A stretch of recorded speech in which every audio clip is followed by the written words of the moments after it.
Halo sahabat Habasuluh, kembali lagi bersama saya Mirna Putri. Adapun narasumber kita hari ini, kita kedatangan narasumber yang sangat kompeten dan sangat berpengalaman. Bersama saya ada Ibu Ismiati, SAG FSI PhD. Beliau adalah dosen tetap Fakultas Psikologi sekaligus Ketua Prodi Bimbingan Konseling Islam atau singkatan dari BKI. Beliau juga bergabung dalam tim teknis pengaruh setamaan gender, Bu ya, Provinsi Aceh. Serta aktif sebagai narasumber sejak tahun 2006 hingga saat ini.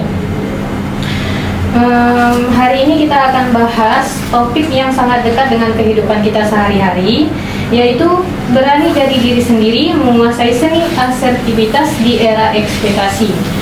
Selamat datang Ibu dan terima kasih Ibu telah meluangkan waktunya kepada kami dan memberikan ilmu dan pengalaman Ibu. Baik, kita langsung saja ke intinya Bu ya. Bu, bagaimana secara sederhana saja apa sih arti menjadi diri sendiri itu dan apakah itu penting untuk kita? Baik, Assalamualaikum warahmatullahi wabarakatuh. Waalaikumsalam warahmatullahi wabarakatuh. Alhamdulillahirabbil alamin. Puji syukur kehadiran Allah, salawat salam kepada Rasulullah Muhammad sallallahu alaihi wasallam. Sahabat Habasuluh yang dirahmati Allah dimanapun berada. Jadi kenapa ya saya tertarik sebenarnya mengangkat judul ini, berani jadi diri sendiri, menguasai seni asertivitas di era ekspektasi ya. Kita sekarang ya sangat sibuk dengan berisiknya ekspektasi yang kadang-kadang itu menjadi manusia itu bukan dirinya sendiri, seolah-olah menjadi orang lain pada dirinya sendiri ya. Jadi karena tuntutan yang banyak, kesibukan di media sosial, tuntutan pekerjaan dan kegiatan-kegiatan sosial lainnya di masyarakat. Jadi dengan meningkatnya ekspektasi itu kadang-kadang manusia itu bisa jadi kendali dirinya itu justru hilang ya.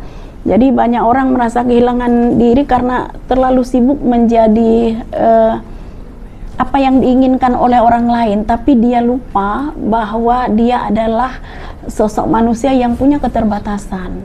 Jadi seringnya satu sisi memang selalu ingin nampak tampil sempurna dengan validasi orang lain, tapi dia lupa bahwa manusia itu juga punya kehidupan sendiri ya, punya sama seperti fisik kita butuh istirahat. Nah, batin kita juga seperti itu, jadi butuh sesuatu yang bisa kita rehat untuk hiruk pikuknya tuntutan-tuntutan yang kalau dipikir memang tidak akan habisnya. Nah, disitulah kita perlu sebuah kata yang namanya asertif dalam memilih hidup itu.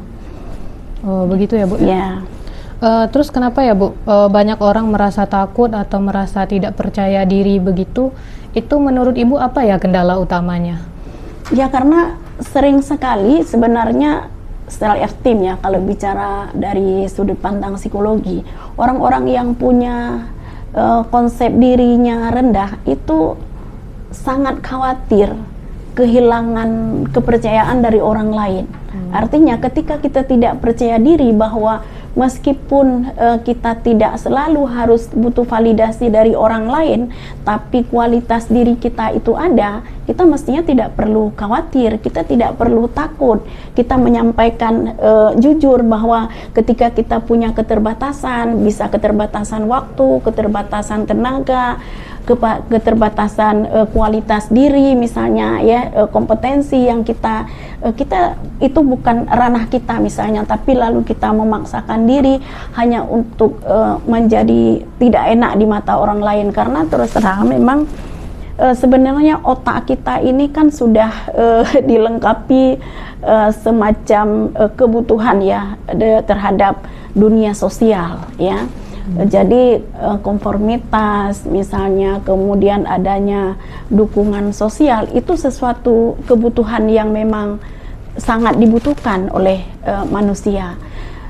Tapi jangan lupa, meskipun kita sebagai makhluk sosial yang kita butuh memang validasi dari orang lain supaya kita bisa hidup, bisa kita eksis, tapi juga kita perlu memikirkan bahwa kita juga sebagai makhluk individu. Nah, itu yang kadang-kadang orang hilang kendali hanya karena ingin validasi orang lain. Ya oke, apapun yang dibilang orang lain hanya karena ingin dia disetujui, hanya ingin dia merasa dihargai, hanya ingin diterima di dalam kelompok sosialnya. Nah, dia lupa kepentingan sendiri kadang memang terabaikan, kesehatan sendiri tidak terurus. Nah, itu yang terjadi terutama sekarang kalau saya mengatakan untuk anak-anak Gen Z ya, tapi tidak menutup kemungkinan yang generasi yang lain juga dengan tuntutan seabrek ekspektasi tadi, itu membuat waktu istirahat itu betul-betul hampir tidak ada, yang bahkan sering terjadi namanya nanti burnout ya gitu. Baik Bu, kalau perumpamaannya nih Bu, kita terus mengikuti keinginan orang lain, tapi kita menekan keinginan kita sendiri, itu apa dampaknya bagi kita Bu? Ya, harusnya kita kan sebenarnya kalau bicara Islam ya, kan berimbang ya, untuk orang lain dan untuk diri sendiri itu berimbang. Makanya diperlukan untuk bisa berimbang harus seperti apa? Kita harus berani mengatakan tidak untuk yang kita tidak mampu lakukan, yang kita tidak setuju untuk kita lakukan. Nah, itu yang kurang sekarang karena tadi butuh validasi orang lain ya. Nah, dampaknya apa? Oke, kalau secara psikologi orang-orang yang sebenarnya dia tidak asertif sebenarnya adalah sebuah mekanisme pertahanan diri dia untuk menghindari konflik. Betul, konflik interpersonal, tapi yang terjadi apa? Konflik intrapersonal. Jadi dia akan kelelahan yang sangat, menjadi kadang depresi, menjadi uring-uringan, mau kerja kadang-kadang menjadi malas. Itu udah tipe burnout-nya ya. Kadang-kadang baru ngelihat laptop aja udah mual, udah pusing, itu belum kerja. Sebenarnya mungkin pekerjaannya yang membuat lelah itu sebenarnya bukan pekerjaan itu sendiri ya, tapi membatasi mana yang prioritas dengan yang tidak prioritas. Nah, itu yang menjadi hambatan sama ini, sehingga kita tidak pernah tahu mana sih yang menjadi prioritas kita, mana yang perlu kita tinggalkan misalnya. Kalau menurut Ibu bagaimana ya cara kita tahu orang yang baik yang bisa kita ikutin dan yang nggak bisa kita ikuti, itu gimana kira-kira Bu? Yang baik sisi apa maksudnya? Mungkin dari sisi dia berbicara atau mengajak kita gitu Bu, sisi baiknya gimana cara kita menilainya gitu Bu? Iya, kita tidak bisa menilai orang sebenarnya dari casing ya. Kalau casing itu tidak menjamin. Sekarang dulu ya kita sangat takut dengan orang-orang yang urakan gitu ya, dengan penampilan parlente misalnya. Karena kenapa? Yang kita image yang terbangun di kita ini adalah penjahat.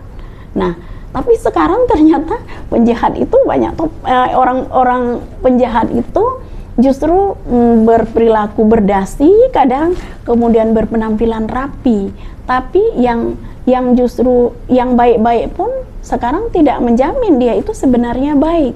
Ternyata dia juga bisa jadi misalnya pelaku-pelaku kejahatan. Nah, bagaimana kita memahami dia? Bagaimana kita tahu? Ya, kita kenal dulu, artinya kan kita mengenali dulu dia. Baru makanya tidak bisa baru sekali kita melihat orang ini langsung kita tahu oh ini orang baik. Jadi langsung kita percaya atau tidak gitu.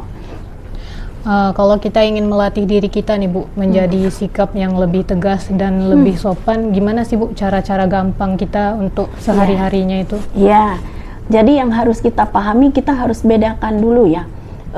Dalam hidup ini kita sebenarnya sering sekali menggunakan dua mode ya. Mode meledak atau mode diam gitu ya kan. Kalau mode diam ya sudah, jadinya lebih sering yang tegas kita bedakan dulu antara pasif dengan agresif ya. Kalau meledak tadi udah pada fasenya modenya mode agresif, tapi kalau pasif itu adalah modenya sebenarnya bicara mode diam. Nah, yang bagusnya apa? Yaitu asertif. Asertif itu kita tegas. Tegas dalam artian kalau orang pasif itu dia selalu mendahulukan orang lain. Dia tahu misalnya ya, saya besok ada deadline tugas misalnya, atau deadline skripsi, mau bimbingan sama dosen pembimbing misalnya, mahasiswa ya, tapi kawannya yuk kita ke ini yuk, ke Bayangkara lah ya, sekarang kan lagi ini nonton konser misalnya. Nah, orang-orang yang tidak punya asertif, dia itu dengan hubungan baik dengan teman ini ada, terpelihara ya. Kenapa? Senang temannya diajak pergi dia, tapi yang terjadi pada dirinya apa? Konflik batin yang dia rasakan. Dia merasa kenapa dia kesal, dia ngomel sendiri. Yaitu tadi saya bilang, konfliknya yang terjadi adalah konflik intrapersonalnya. Dia merasa seharusnya saya tadi tidak datang, kalau saya tidak datang coba kan tugas saya bisa selesai. Nah, harusnya seperti apa supaya dia bisa lebih bisa menolak, tapi menolaknya dengan tegas, dengan sikap asertif tanpa menyinggung orang lain. Asertif ini sebenarnya gini ya, sikap kita menghargai diri sendiri juga menghargai orang lain, jadi setara. Jadi kalau pasif, kita menghargai diri sendiri, tidak menghargai orang lain, menghargai orang lain, tidak menghargai diri sendiri. Kemudian kalau agresif, itu menghargai diri sendiri tapi tidak menghargai orang lain. Nah, kalau asertif dia setara. Oke, terima kasih saya sudah diajak misalnya. Terima kasih saya sudah ajak untuk konser malam ini, tapi please deh untuk kali ini saya tidak bisa ikut karena kenapa? Saya harus kejar skripsi, harus selesai semester ini dan besok ada janji dengan dosen pembimbing misalnya. Saya harus prepare semuanya. Nah, itu harus ditegaskan tanpa menyinggung. Nah, itu artinya komunikasi yang dibangun itu setara. Ya, jadi tidak terjadi konflik. Oke, nanti lain kali kalau saya sudah selesai, kita akan jalan bareng ya, misalnya. Oke, kalaupun bisa kita tawarkan, nanti saya yang traktir kamu deh, misalnya. Nah, itu kan itu asertif. Jadi orang pun paham. Nah, yang terjadi di dunia nyata nggak begitu. Kita kan merasa serba nggak enakan ya, nanti dibilang lah sombong kali dia. Nah, bedakan antara sombong dengan asertif. Asertif itu bukan sombong, tapi kita tahu batas diri kita itu di mana. Ya, jadi kita mampu membatasi. Ibaratnya begini ya, ketika kita tegas itu, kita analogikan pagar rumah ya. Kalau misalnya yang pagar rumah kita itu kita bangun dari beton yang sangat tinggi, kemudian kita tambahkan pagar kawat yang berduri dan itu tanpa pintu. Nah, itu agresif itu. Karena kenapa? Kita menutup semua akses dengan orang. Dia nggak bisa masuk. Itu agresif sehingga kita juga akan kehilangan teman, kehilangan orang-orang yang hubungan sosial kita itu akan terputus ya. Itu termasuk tipe yang agresif sebenarnya. Tapi tipe yang pasif itu tanpa pintu gerbang. Jadi siapapun boleh masuk ke rumah kita itu. Dia masuk ke rumah kita bebas. Dia acak-acak barang kita bebas. Masuk ke kamar kita bebas. Kemudian mau buang sampah mungkin ke dalam rumah kita bebas. Karena tanpa pintu. Tidak ada filter siapa yang berhak masuk. Nah, orang-orang yang asertif itu punya filter. Jadi kalau diibaratkan pagar tadi, nah pagar tadi kita buat pagar kemudian ada pintu gerbangnya. Nah, di pintu gerbang kita kan memberi akses siapa yang boleh masuk dan siapa yang tidak boleh masuk di rumah kita. Nah, itu ketegasan sebenarnya, itu asertivitas. Ya. Begitu Bu ya? Iya. Jadi gimana itu Bu ya, kalau perumpamaannya kita ini kan orangnya kayak nggak enakan gitu Bu ya? Iya. Gimana ya cara menghilangkan rasa nggak enakan itu Bu? Iya, bagaimana rasanya sebenarnya kalau pakai rumus ya. Yang pertama tadi ada rasa, ya, rasa, kemudian ada fakta, lalu ada juga batasan. Itu rumus yang harus diterapkan. Kalau rasa misalnya seperti tadi, terima kasih saya sudah dihargai, kita merasa senang, kita diajak, dan kita juga memberitahukan ke orang lain bahwa kita mengapresiasi dia mengajak kita, itu rasa, itu menyangkut rasa. Kemudian lalu yang kedua itu adalah fakta. Faktanya kita nggak bisa pergi. Nah, itu harus disampaikan, artinya harus dikomunikasikan. Itu tadi yang saya bilang ketegasan, asertif. Jadi bukan nggak enakan, tapi nggak enakan kita antara mulut dengan hati itu berbeda. Iya, kita pergi, tapi kita kesal, gitu kan? Tapi kita uring-uringan, kita pulang nangis sendiri di kamar, nanti nangis sendiri di toilet, merasa ada penyesalan, gitu. Kemudian itu fakta yang harus kita jelaskan. Jadi sebenarnya di dalam sikap asertif itu orang tidak paham kita lah yang paling paham diri kita sendiri. Jadi kita memahamkan kepada orang lain tentang apa yang ada pada kita saat itu. Oh, saya tidak bisa saat itu fakta yang kita tunjukkan ya. Kemudian keterbatasan. Jadi karena kita faktanya begini, jadi saya untuk saat ini maaf saya tidak bisa. Tapi untuk lain kali itu insya Allah kita akan pergi bersama misalnya. Nah, itu merupakan sesuatu yang menolak tidak enak. Bayangkan ya kalau orang semuanya menjadi tidak enakan, itu yang terjadi di dalam, kalau saya lihat anak-anak muda ya sekarang, KDP, pernah dengar KDP nggak ya? Oh, belum. Kekerasan dalam pacaran misalnya ya.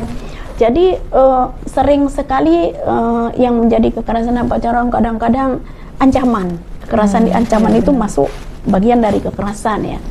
Kekerasan verbal, kekerasan psikologis. Jadi apa yang dikatakan misalnya seorang laki-laki ini ya, kalau kamu tidak mau saya pegang tangan atau misalnya tidak mau dia berbuat yang sebenarnya dilarang, kita putus. Perempuan yang asertif dia akan menolak, ya menolak. Jadi ketika sebenarnya kita asertif, justru orang menghargai kita. Meskipun di awalnya nggak enak, ada beberapa orang itu yang akan tidak senang menjauhi kita, tapi itu lebih murah ya bayarannya daripada kerugian yang kita mengiyakan dengan hal-hal yang sebenarnya yang kita tidak mau. Nah, Ibu pernah nggak merasakan nggak enakan gitu kepada orang-orang? Sering, karena kita manusia ya. Tapi saya sudah coba belajar untuk bisa menghadapi bahwa kita ada keterbatasan. Misalnya ya, kalau dosen apalagi ya, dosen kalau misalnya kita lagi ketua prodi dengan sekarang tugas administrasi yang banyak, datang mahasiswa bimbingan itu skripsi sudah numpuk, kemudian tiba-tiba kita ada rapat nih. Jadi itu udah mulai seleksi kita. Kemudian ada kepanitiaan ini, ayo masuk, ada pelatihan itu. Kita udah mulai harus nyusun prioritas. Sebenarnya kan tidak enak, sombong kali besok takut nggak diundang lagi. Sebenarnya tidak perlu begitu, karena justru ketika kita bisa memprioritaskan, memilih satu prioritas, mengiyakan, asertif untuk menolak yang satu, tapi itu sebenarnya lagi membangun kualitas untuk yang lain. Jadi tidak perlu khawatir sebenarnya. Kalau tidak, itu dulu saya sering ngalami. Mahasiswa itu misalnya ya, hari Minggu itu Bu ada bimbingan hari ini, hari Minggu, kadang-kadang malam, jam 11 malam. Bahkan sebenarnya bukan cuma dari mahasiswa, nanti ada aja dari atasan misalnya ya. Ini tolong dikirimkan data mahasiswa loh, padahal jam 11 malam, atau ada regulasi yang berat-berat misalnya. Nah, kita harus berani, that's okay Pak, supaya saya lebih fresh. Kita harus mengatakan saya akan tidur, besok pagi saya akan kerjakan. Nah, di awal-awalnya itu nggak enak, itu pasti ada. Jadi kita merasa, wah dia merasa sangat kayak jual mahal lah dalam bahasa kita. Tapi orang pada akhirnya akan setuju sebenarnya dengan pendapat kita ya, ketika kita punya waktu juga untuk waktunya istirahat, supaya kita lebih berkualitas untuk mengerjakan hal-hal yang memang itu menjadi prioritas kita. Jadi apalagi kalau orang-orang sibuk itu, kalau orang nggak enakan itu yang terjadi nanti burnout itu akan kelelahan psikis ya, kelelahan karena pekerjaan, karena nggak enakan semua terima, tapi bingung sendiri setelah itu. Jadi akhirnya komunikasinya menjadi tidak sehat. Jadi semua pekerjaan itu menjadi setengah-setengah. Jadi artinya apa? Kualitas pekerjaan itu justru menurun. Nah, begitu. Apakah itu bisa berpengaruh dengan kesehatan mental kita, Bu? Sangat, karena tadi kan bagaimana ya ketika antara yang paling sederhana saja, misalnya ketika antara yang kita pikirkan dengan yang kita lakukan, itu kan udah timbul stres sebenarnya. Udah masalah kan? Sudah timbul stres sendiri. Belum lagi nanti kalau pulang orang karena desakan pekerjaan, yang ini belum, yang ini komunikasi menjadi tidak sehat dengan orang-orang terdekat misalnya, itu akan menjadi masalah juga. Ibu pernah nggak bercerita dengan seseorang gitu, namun orang ini tidak menanggapi Ibu dengan baik, jadi gimana sifat Ibu terhadap orang ini? Nggak menanggapi seperti apa misalnya? Seperti kita sudah banyak bercerita, namun tanggapan dia hanya oh iya gitu. Bagaimana menurut Ibu cara Ibu menyelesaikan yang seperti itu? Ya, kalau di apa namanya ya, kalau di dalam konseling itu sebenarnya ada namanya mendengar aktif, bukan berbicara aktif. Ya, itu jenium tuh, tidak bisa kita buat-buat. Jadi makanya kita tidak bisa curhat pada semua orang, itu yang harus kita pikirkan. Nah, jadi tidak semua orang bisa kita curhat, karena ketika kita curhat pada semua orang belum tentu masalah kita selesai, tapi justru masalah kita menjadi lebih parah. Makanya pilihlah orang-orang tertentu yang dia itu kalaupun misalnya secara apa namanya ya, oh itu sebenarnya di dalam konseling, oh misalnya menunjukkan bahasa nonverbal, itu juga sebenarnya bentuk perhatian ya. Tapi misalnya ketika kita cerita dia masih main oh gitu ya, nah, kita nampak itu bahwa dia memang tidak peduli, otomatis kita kan kecewa kan, berarti dia bukan tempat yang baik untuk kita bercerita, karena nggak ada dia, artinya orang seperti itu tidak punya empati. Jadi dalam hidup ini maka kita perlu empati untuk mendengar cerita orang. Terus beberapa mahasiswa ini kan ada itu Bu yang keras kepala, yang dia maunya pendapat dia aja yang diterima. Itu kan istilahnya keegoisan dia lah Ibu ya. Bagaimana cara Ibu menjatuhkan keegoisan orang yang seperti itu? Itu sifat manusia ya. Sifat manusia sebenarnya kadang-kadang ingin, kalau kita kembali ke yang tadi itu, ingin sebenarnya dia merasa dialah yang paling oke, misalnya dengan kalau saya biasanya begini, ya udah, untuk orang-orang seperti itu kita berikan panggung, karena biasanya orang-orang seperti itu perlu panggung, kita berikan panggung. Nah nanti dia akan kelihatan sendiri. Jadi kalau kata orang, sepintar-pintarnya tupai melompat itu kali-kali jatuh juga. Ada hal-hal yang dia memang tidak kuasai, dia akan merasa sendiri, oh saya ternyata punya kelemahan juga. Jadi selama dia misalnya berkata dengan baik, berkata dengan sopan, ya sudah, nggak apa-apa, kita berikan panggung, kita berikan sebenarnya pemahaman dengan cara kita sendiri ya, menunjukkan bahwa orang lain juga punya hak ya, misalnya untuk bicara. Tapi ini sudah bergeser dari yang kita ini tadi ya, yang itu kita menjadi diri sendiri misalnya, lalu menjadi asertif, lalu menjadi bagaimana akhirnya menjadi burnout gitu. Ya. Baik Ibu, terima kasih Ibu ya untuk ilmunya yang udah Ibu berikan saat ini, sangat jelas dan sangat mudah dipahami Ibu ya. Insyaallah. Semoga kita juga para pendengar bisa mengambil semua inti dari yang Ibu ini jelaskan tadi. Sekian kali ini, terima kasih. Wassalamualaikum warahmatullahi wabarakatuh. Waalaikumsalam warahmatullahi wabarakatuh.